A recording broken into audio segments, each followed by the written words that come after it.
안녕하십니까. 건강 365 아나운서 이영호입니다. 의학적으로 임종기가 왔을 때 연명의료를 할 것인지 여부를 스스로 결정할 수 있는 제도가 연명의료결정법입니다. 이 연명의료결정법은 임종 과정에 있을 때 연명의료에 대한 결정을 하고 필요한 절차를 규정한 법률인 건데요. 자기 결정을 존중하는 데 그 의미가 있습니다. 용어들이 조금 어렵죠. 연명의료, 임종기, 또 연명의료결정법 이해가 필요할 것 같은데요. 잠시 후에 연명의료와 연명의료결정법에 대한 자세한 내용 알아보겠습니다. 그리고 노인 건강에 있어서 중요한 부분을 차지하는 영양관리에 대해서도 살펴봅니다. 건강 365 저메인 잭슨의 When the Rains Begin to Fall로 시작합니다. KBS 라디오 건강 365 함께하고 계십니다. 평균 수명이 늘면서 고령 사회를 살고 있습니다. 100세 시대인 거죠. 건강하게 오래 살길 바라는 건 모두의 소망인데요. 삶의 시간만큼이나 인생의 마무리에 대한 생각도 많아집니다. 이 연명의료에 대한 관심이 높아지는 것도 그런 이유죠. 연명의료결정법에 따른 사전 연명의료의향서를 작성하신 분들도 있을 텐데요. 연명의료와 연명의료결정법 그리고 사전 연명의료의향서까지 하나하나 살펴보겠습니다. 보건학 박사 김명희 전 국가생명윤리정책원장에게 도움 말씀 듣겠습니다. 원장님 안녕하십니까? 네, 안녕하세요. 네, 반갑습니다. 네, 원장님 반갑습니다. 이 연명의료결정법이 시행된 지가 올해로 몇 년째지요? 2018년 2월에 시작됐으니까요. 네. 만으로는 이제 6년이 꼭 지났고 횟수로는 이제 7년 차가 되겠죠. 네. 네. 꽤 시간이 흘렀네요. 그렇죠. 예. 이제 정책을 하다 보면 5년에 대한 이제 평가가 있거든요. 1차 5년이 지난 상황이니까 이제 2차 5년을 지금 진행하게 되는 거죠. 그렇군요.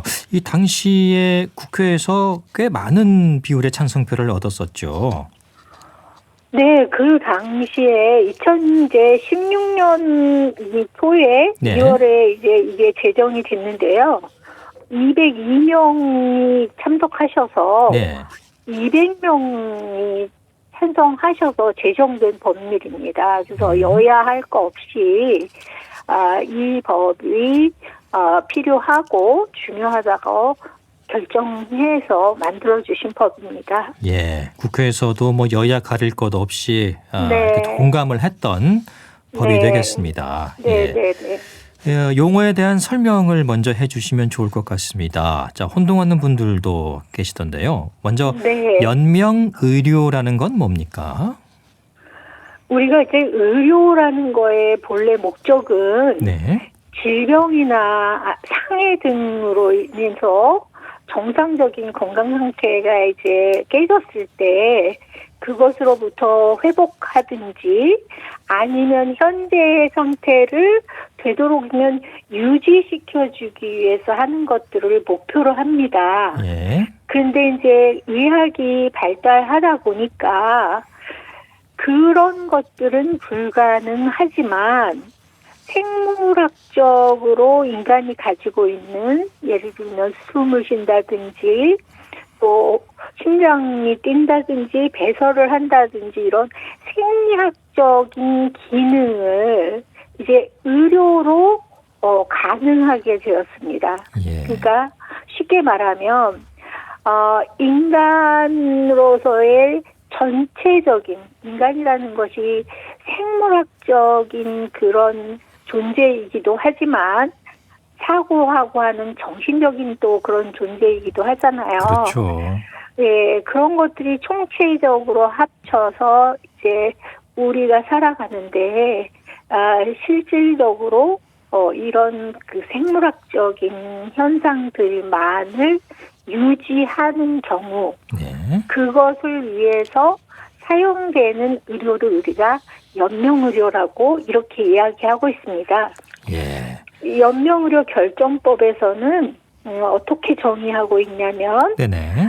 연명의료란 임종 과정에 있는 환자에게 하는 심폐소생술, 혈액투석, 항암제 투여, 인공호흡기 착용, 그 밖에 대통령령으로 정하는 의학적 시술로서 이런 거를 해도 치료 효과가 없이 임종 과정의 기간을 연장시키는 것을 말한다. 이렇게 정의하고 있어요. 예. 그래서 이제 법률적으로 말하는 연명의료와 의료적으로 말하는 연명의료가 약간 차이가 있습니다. 그래서 네.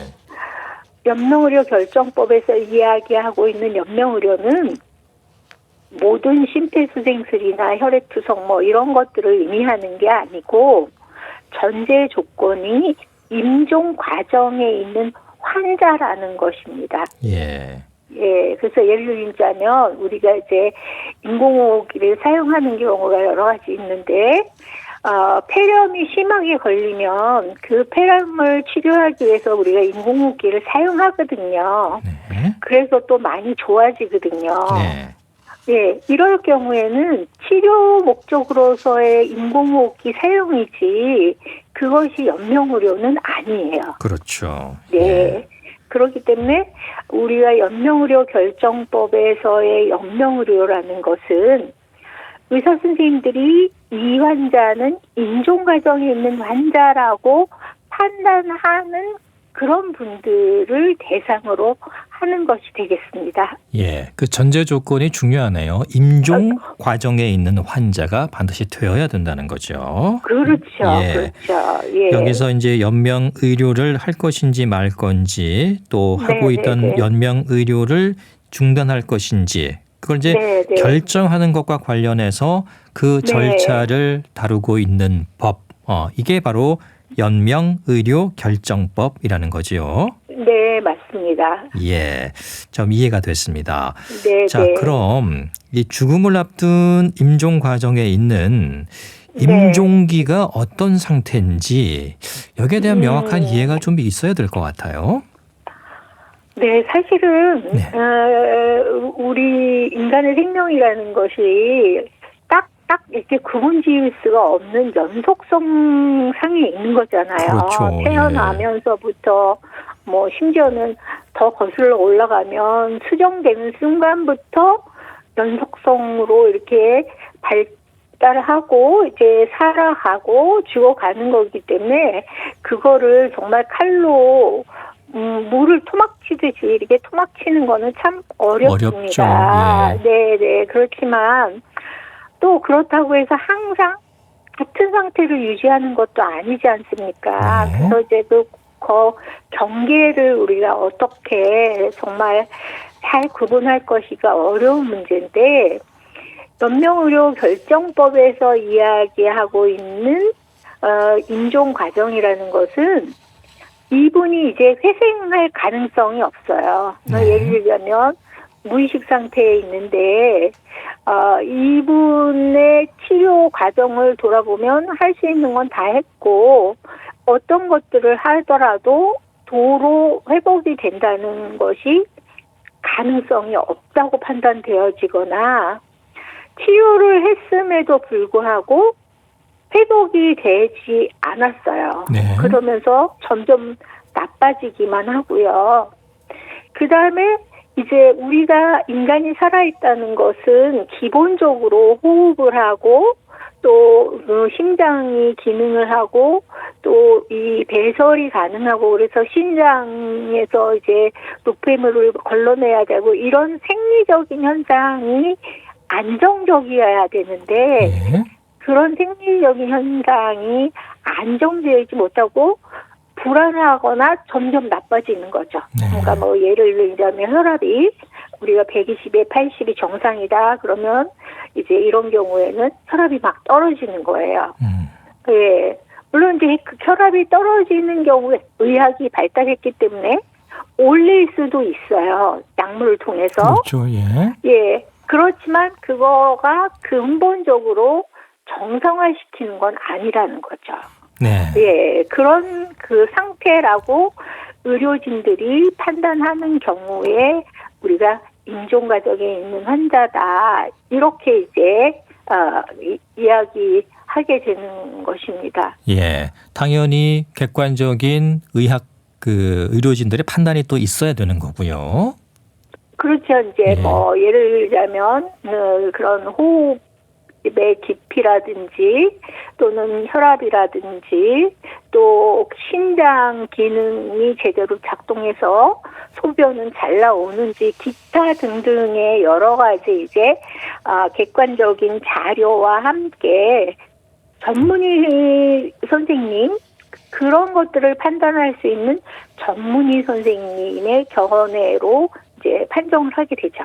예. 그래서 연명의료 결정법에서는 이런 그 임종 과정에 있는 환자인지 아닌지를 아무나 판단하도록 둔 것이 아니라 네.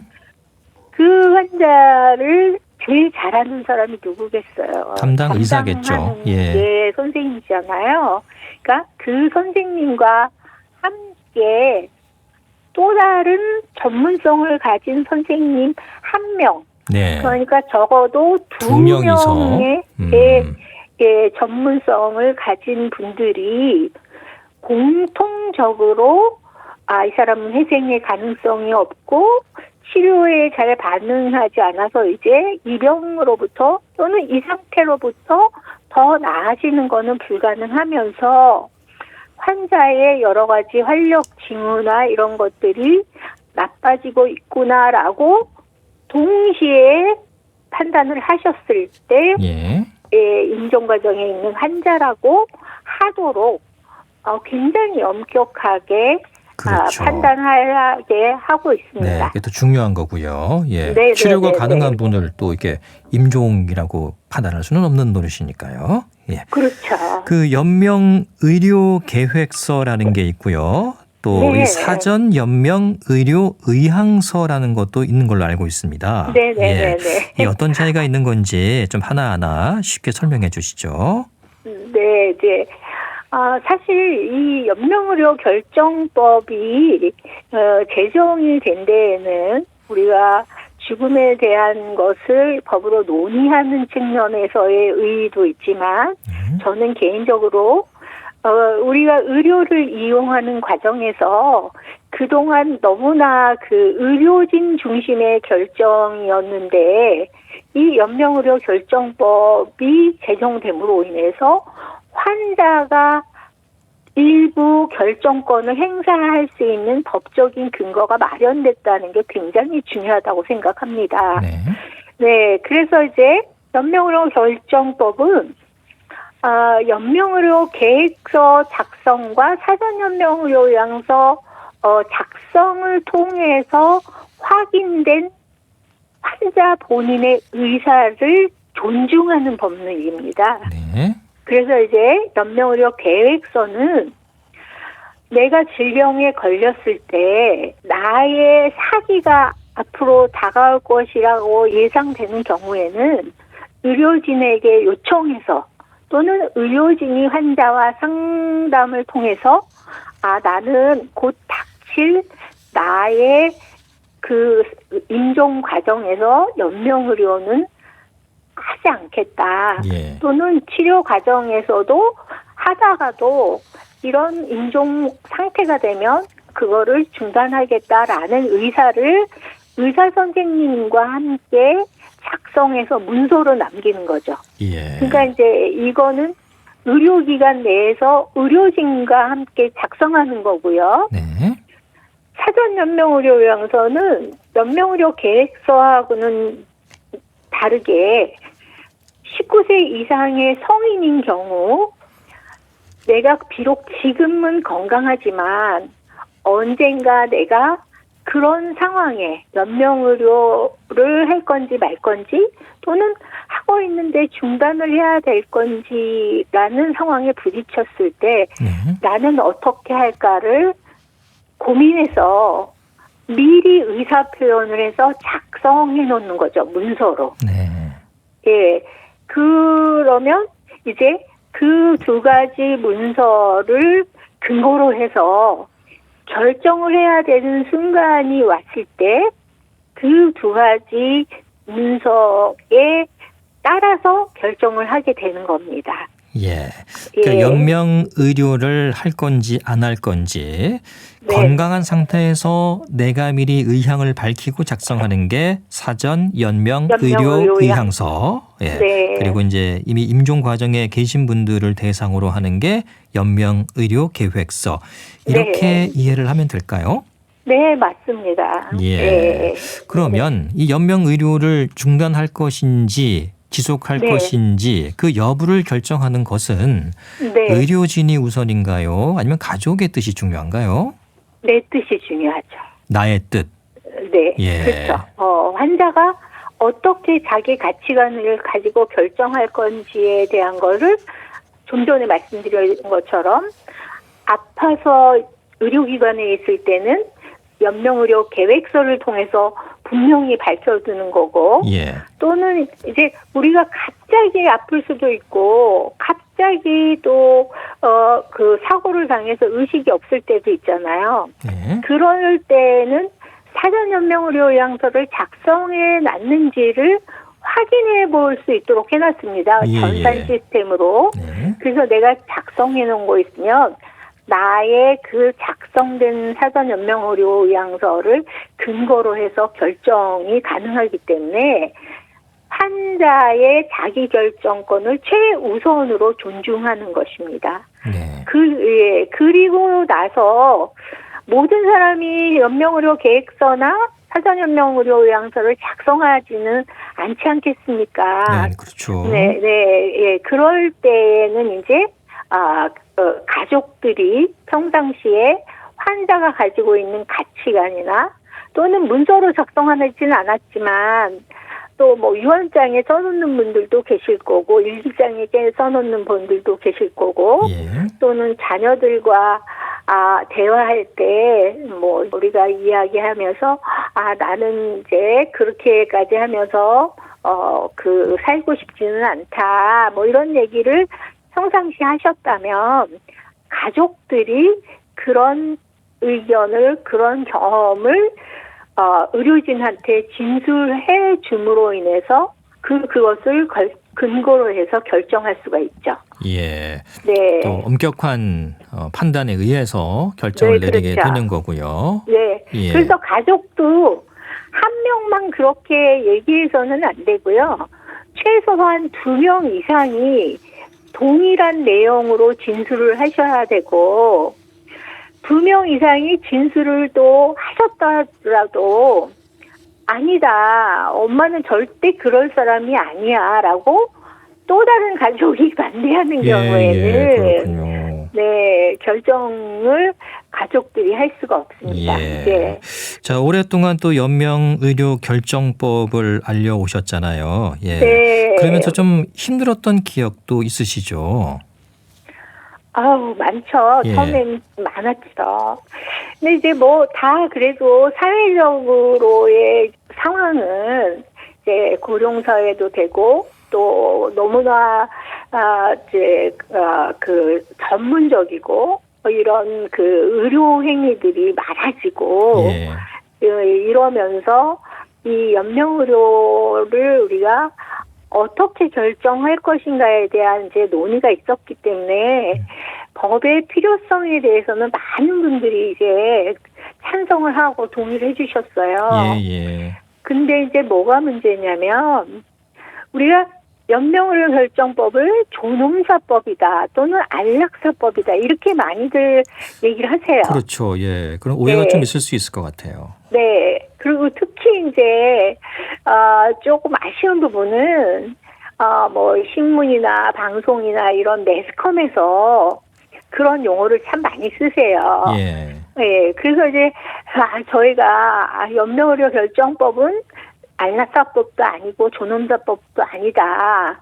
왜냐하면 연명의료 결정법은 안락사나 존엄사를 허용하는 것이 아니라 연명의료의 결정을 할 수 있는 대상이 되는 임종 과정에 있는 환자라고 판단되는 경우 연명의료만 결정할 수 있도록 한 법이지 안락사는 우리가 인위적으로 약물을 준다든지 뭐 이런 것들을 통해서 이제 죽음을 뭐라 그러면 적극적으로 이렇게 초래하게 하는 거잖아요.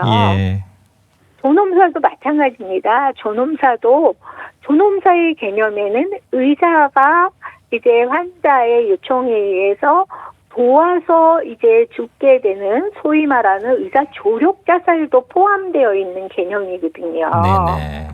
그래서 그런 용어를 연명의료 결정법에다가 사용하는 거는 굉장히 잘못된 거다.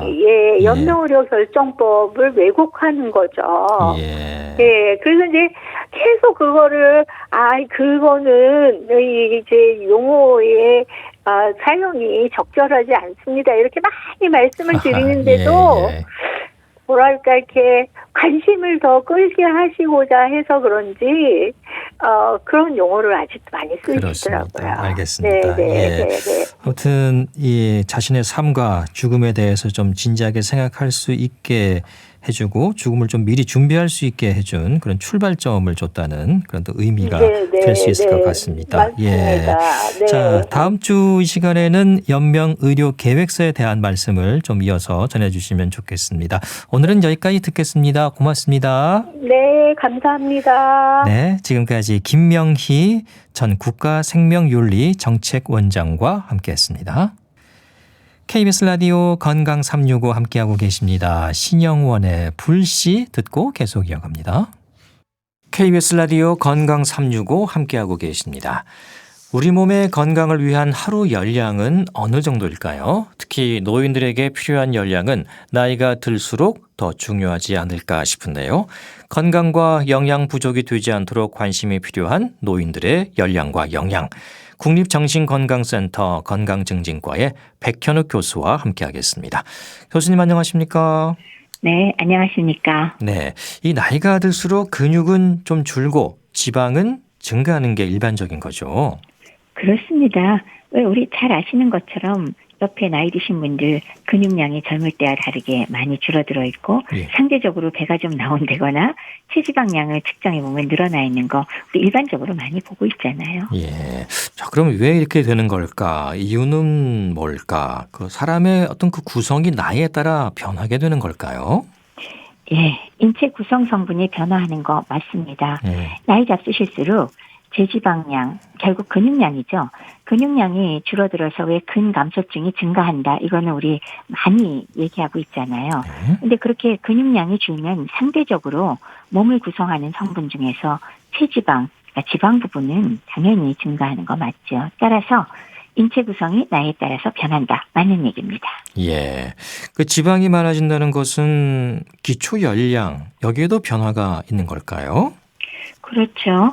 우리 왜 근육이 하는 일이 뭐 여러 가지가 있지만 그 중에서도 사실은 근육이 많을수록 기초적으로 우리가 열량을 소모하는 그런 기관이 근육이거든요. 근데 구성 성분 중에서 이런 근육이 줄어들게 되니까 자연적으로 기초 열량 소모하는 거는 감소하는 거, 뭐 지극히 당연한 얘기가 되겠습니다. 네. 이 칼로리로 본다면은 나이에 따른 열량 감소는 어떤가요? 지금 말씀드렸듯이 근육량이 줄어드니까 결국은 기초 열량 소모가 감소하잖아요. 기초 대사율이 감소하는 거에다 더해서 젊었을 때보다는 나이 드시면 신체 활동량 줄어들겠죠. 그렇죠. 그러니까 운동으로 인해서 소모하는 열량도 또 감소하니까 양쪽이 합쳐지면 결국 총 열량 요구량은 당연히 줄어들 겁니다. 그러면 얼마나 줄어드느냐? 대략적으로 남성은 10년씩 나이가 들어갈 때마다 하루 필요한 열량 요구량 중에 165칼로리 정도가 줄어든다라고 얘기를 합니다. 그러면 여성은 얼마나 줄어드느냐? 대략 하루에 103칼로리 정도가 10년마다 줄어드는 그런 결과를 낳는다고 합니다. 네. 그 남녀에도 차이가 있네요. 예, 그건 왜 그렇습니까? 왜 우리가 왜 근감소증 얘기할 항상 하는 얘기들 있잖아요. 나이 들면서 얼마나 빨리 근육량이 감소하는가.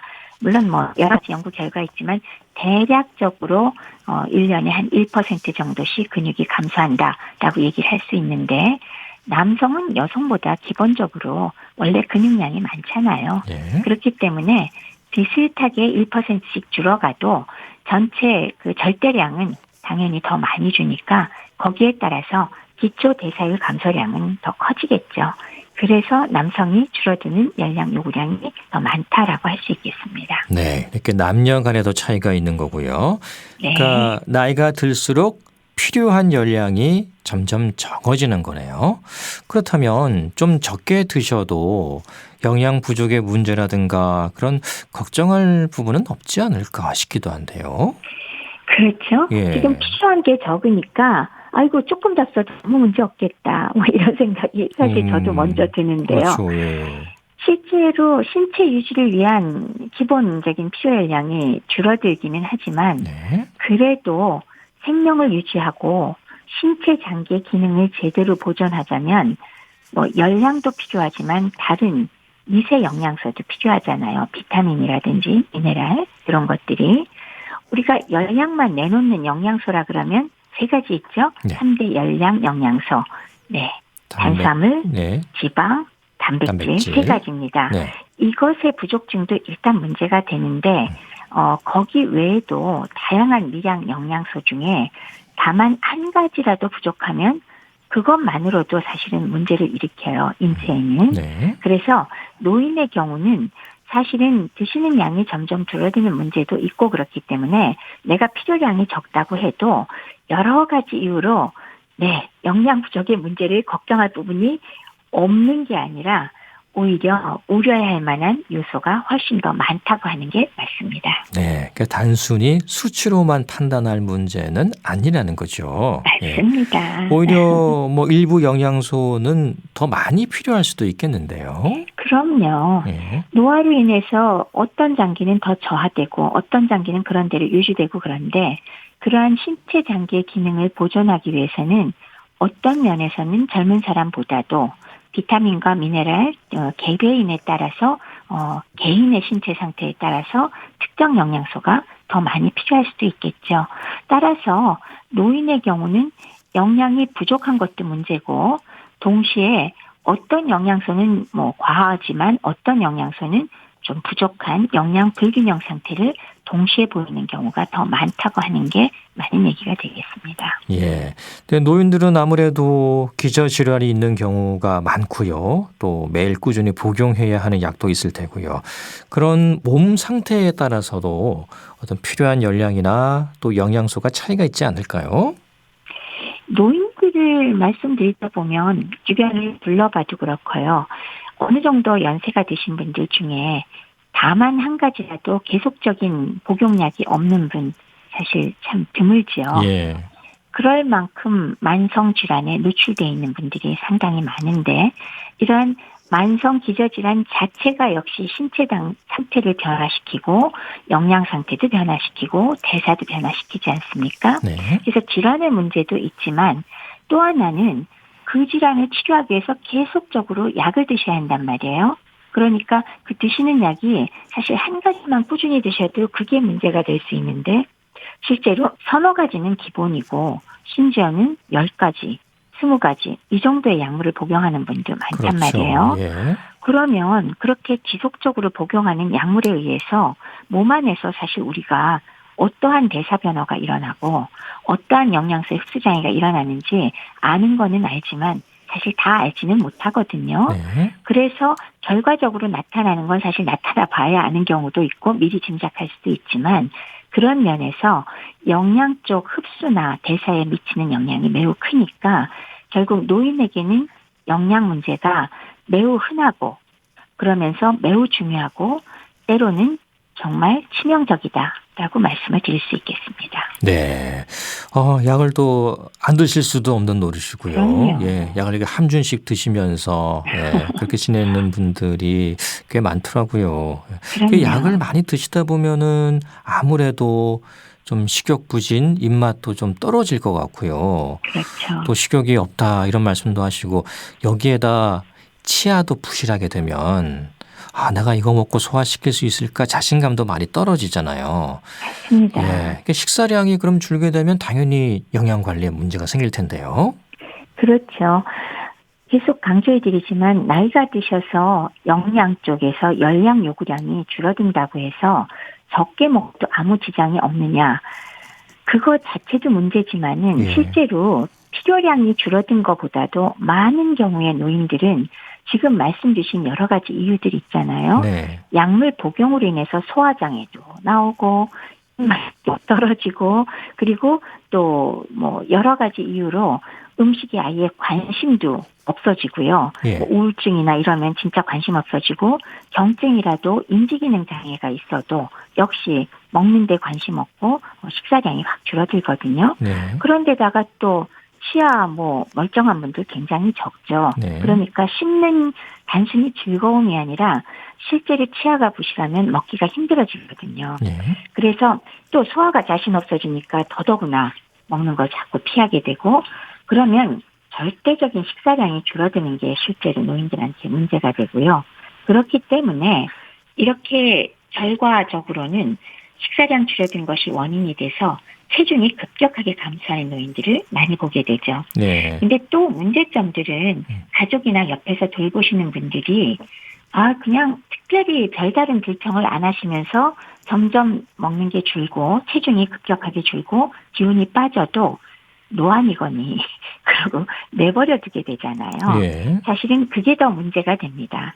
그래서 옆에서 지켜보시는 가족이나 돌보는 분이나 보호자분들은 이렇게 갑자기 식사량이 줄어들면서 체중이 급격하게 감소하면 보통 원래 체중의 5% 정도 이상 감소를 하면 그렇게 내버려 두지 마시고 예. 반드시 병원을 찾으셔서 원인 질환 확인도 좀 하고 그리고 영양 상태도 정확히 점검해서 원인 질환이 있다면 이것을 치료하고 그러면서 동시에 영양 치료를 병행해 주셔야 되겠습니다. 네.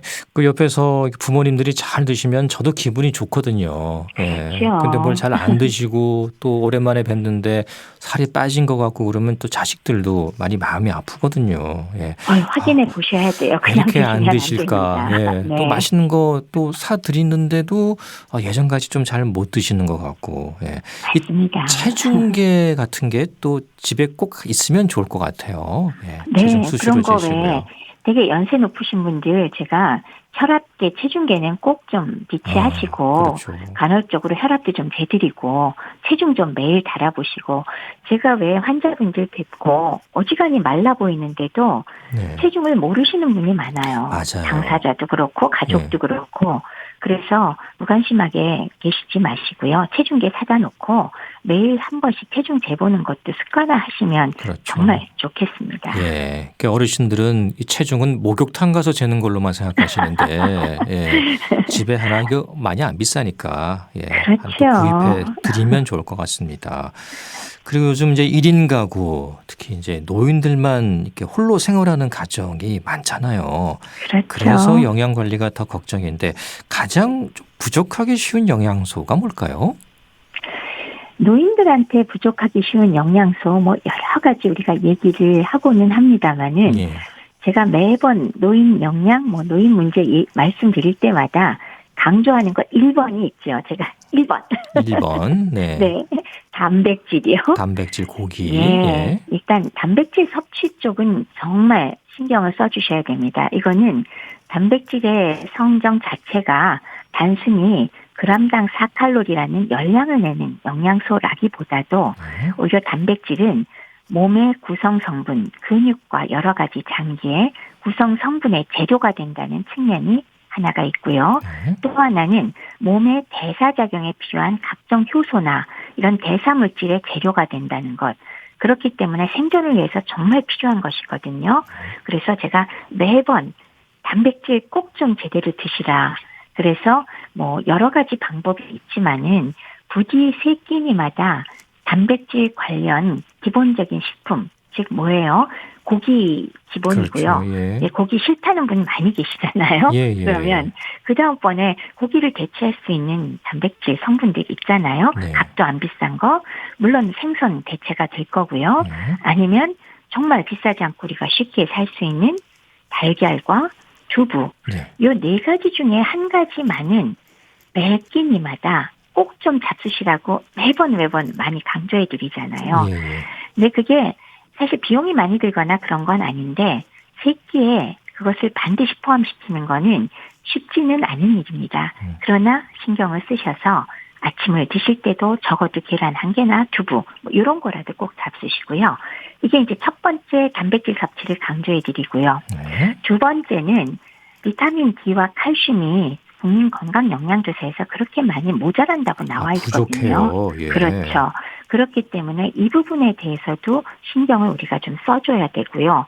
경우에 따라서는 음식만 갖고 안 될 때는 경우에 따라 주사나 약물을 복용할 수도 있고요. 네. 거기에 더해서 아까 왜 총 열량 필요량은 감소하지만 그럼에도 불구하고 입맛이 떨어지고 여러 가지 이유로 잡수는 양 자체가 줄어드는 분의 경우는 뭐 이것저것 따지지 말고 열량을 공급할 수 있는 탄수화물도 충분히 드리는 것, 이것도 필요하고요. 예. 그다음에 네 번째의 경우는 동맥경화나 빈혈 혹은 인지기능, 뭐 신경염 이런 거와 연관되는 중요한 비타민 B군이 있습니다. 네. 비타민 B12, 비타민 B 6번 그리고 엽산 세 가지 비타민이 있는데 요것도 놓치지 않고 드실 필요가 있고요. 네. 마지막으로 다섯 번째는 면역력, 피부 건강, 점막 건강 그리고 입맛, 상처 회복에 필요한 어떤 거죠? 네. 아연 영양. 아연. 네. 예. 이렇게 5개 정도를 좀 신경 써주시면 그래도 노인들의 영양 쪽의 문제가 많이 해결되지 않을까 하고 생각을 합니다. 예. 칼슘은 어르신들이 특히 이제 뼈 건강 생각해서 의식적으로라도 내가 먹어야겠다 생각하시면서 많이 드실 것 같은데 약간 의외로 부족한 영양소가 되는군요. 예. 네. 요새 신경을 쓰시니까 예전보다는 뭐 많이 늘으셨을 것 같아요. 예. 근데 이 조사 자체가 조금 어느 정도 기간이 된 거지만 국민건강영양조사의 결과에 따르면 칼슘 섭취가 부족한 노인이 전체 80%나 됐었습니다. 네. 아마 요즘은 그거보다는 조금 퍼센티지가 약간 줄었을 수 있지만 그런 면에서 여전히 권장량 이하로 섭취하는 분들이 많고요. 그거 말고도 기본적인 열량, 하루에 필요한 에너지 필요 추정량 기준 보다 훨씬 적게 섭취한 노인이 역시 3분의 2 정도나 되고요. 예. 그리고 단백질이 부족한 노인도 역시 40% 이상이기 때문에 실제로 비타민 C를 제외하고는 대부분의 영양소 섭취가 권장하는 양에 못 미치는 분들이 아하. 대부분이라는 얘기가 나와서요. 그런 면에서 노인들의 영양 섭취는 정말 신경 쓰고 잡수는 양이 줄어들지 않나 다양하게 드시나를 잘 살펴보시고 필요하다면 보충제도 좀 네, 생각을 네. 하고 활용을 하셔야 될 필요가 있습니다. 그렇죠. 이렇게 영양 부족 상태가 계속되면 노인 건강에 있어서 우선적으로 어떤 문제들이 발생할까요? 영양소가 뭐 한 개라도 사실 모자라면 다 문제가 생기는데 예. 다양하게 모자라게 됐을 때 기본적으로 우리가 생각하는 건 면역력이 당연히 떨어지겠죠. 그렇죠. 그렇기 때문에 면역력이 떨어지면 여러 가지 문제점, 뭐 피부에서부터 뭐 소화에서부터 여러 가지 증상이 있지만 제일 중요하다고 꼽는 게 기저질환의 합병증이 발생하는데 그 중에서도 특히나 감염 합병증이 많이 발생하게 되죠. 예. 그래서 폐렴이나 요로감염 혹은 욕창, 압창이라 그러는 거기에 감염을 꼽을 수가 있고요. 네. 이런 합병증들이 생기기 때문에 사실은 입원도 할 경우가 많아지고 입원 기간이 입원했을 때 길어지기도 하고 그러면서 또 중환이 돼서 중환자실에 머무는 기간도 길어질 수 있고 비용이 많이 들겠죠. 의료비도 상승하고 거기다가 영양불량 상태에서는 앞서 말씀드린 폐렴이나 이런 감염 등이 생기는 이런 것들이 일종의 급성 질환 스트레스가 되기 때문에 그게 굉장히 쉽사리 폐혈증이나 다장기 부전 등의 중증으로 진행되어서 치사율이 매우 높다는 그런 문제점들이 진행이 되게 됩니다. 예. 노인이 됐다는 그 자체로도 어떤 영양 불균형의 고위험군이 됐다 이렇게 볼 수도 있겠네요. 그렇죠. 계속 강조해드리지만 앞에서 쭉 말씀드린 내용이 여러 가지 이유로 병태 생리학적 그리고 사회적인 원인으로 노인은 식사량도 줄고 대사 변화도 동반되고 그렇고 그러기에 영양 불균형과 함께 영양 부족증 문제가 동시에 발현될 가능성이 높은 거죠. 네. 실제로 국민건강 영양조사를 해봐도 열량도 섭취하는 게 부족해, 단백질도 부족해, 칼슘 섭취도 부족해, 그리고 또 입원 환자에 대해서 우리가 연구를 해봐도 입원 환자, 중환자실 입원 환자 중에 노인의 영양 불량분이 굉장히 퍼센티지가 높습니다. 네. 따라서 한마디로 노인은 그 자체로 영양 불량과 영양 불균형의 고위험군이다라고 할 수 있으니까 항상 신경을 쓰셔야 하겠습니다. 예. 그리고 요즘은 이제 간편하게 드실 수 있는 뭐 간편식이라고 하죠. 예. 쉽게 이제 드실 수 있는 식품들도 많이 나와 있습니다. 그런 부분들에 있어서는 정보가 좀 있을까요? 간편식이 요새 진짜 너무나 빠르게 하루가 다르게 달라져서요. 예. 사실은 제가 불과 1, 2년 전, 몇 년 전에만 해도 웬만하면 집에서 식사를 하세요. 제가 이런 말씀을 많이 드렸거든요. 근데 요새는 사실 다양하게 반조리 식품이나 여러 가지가 있습니다. 믿을 만한 곳에서 쓴다면 그런 것들도 충분히 활용할 수 있는데 기본적으로는 그래도 어쨌건 그걸 활용해서 세끼 식사를 신경 써서 하시고 거기에다 더해서 좀 부족한 부분을 다소 간식 형태로 드실 수 있잖아요. 그래서 그런 형태로 보통 한 150 내지 200칼로리 정도 간식 섭취를 우리가 식사 중간에 권해드립니다. 하루에 한 번 내지 2번, 많게는 3번인데 우리나라에서는 3번까지 권하기는 어렵더라고요. 결국 간식을 3번 한다는 건 아침, 점심 사이, 점심, 저녁 사이, 그렇죠. 저녁 이후인데 저녁 이후에 먹고는 배불러서 잠을 못 자요. 예. 그래서 보통은 1번 내지 2번 정도인데 기본적으로 간편식이라기보다 집에서 드실 수 있는 걸 일단 좀 생각을 해보면 달지 않은 과일, 단 거는 조금만 드셔도 되겠죠. 그다음에 채소류, 그다음에 달걀이나 콩류, 그다음에 견과류 같은 거, 그다음에 유제품 같은 걸 활용하실 수 있고요. 사실은 이제 이 간편하면서 영양을 고려하고 아주 쉽게 드시는 걸 제가 굳이 소개를 해드린다면 네. 경구 영양 보충액 내지는 경구 영양 보충제 제가 항상 강조하잖아요. 네. 이거 원래 왜 중풍이나 중증 질환으로 삼킬 수 없는 분들이 콧줄 꽂고 드리는 음식물을 그러니까 왜 액상이죠. 그거를 작은 포장으로 200cc 정도의 포장으로 팩이나 캔으로 만든 것들 있잖아요. 예. 여기 당연히 단백질, 탄수화물, 지방, 비타민, 미네랄 충분히 균형 있게 들어있잖아요. 네. 이런 거를 하루에 1개나 2개 정도를 보충해서 간식으로 사용하시면 사실은 노후 때 영양을 유지하고 건강 유지하는데 정말 도움이 되고요. 일본이나 또 우리나라에서도 연관 결과들을 보면 이것을 꾸준히 하루에 1개 이상씩 드시는 분들의 경우는 입원할 확률도 줄어들고 입원하더라도 비교적 빨리 치료가 되고 예. 영양 상태 자체가 훨씬 잘 유지되는 걸 우리가 볼 수가 있었습니다. 그래서 적극 권장합니다. 예. 어르신들 스스로도 물론 건강 잘 챙기셔야겠습니다만 주변의 자녀들 또 가족들이 함께 이렇게 유심히 잘 살펴주시면 더 좋을 것 같습니다. 오늘 말씀은 여기까지 함께 하겠습니다. 고맙습니다. 네, 감사합니다. 국립정신건강센터 건강증진과 백현욱 교수였습니다. KBS 라디오 건강 365 쿨의 아로하 들으면서 모두 마치겠습니다. 아나운서 이영호였습니다. 고맙습니다. 어두운 불빛 아래 촛불 하나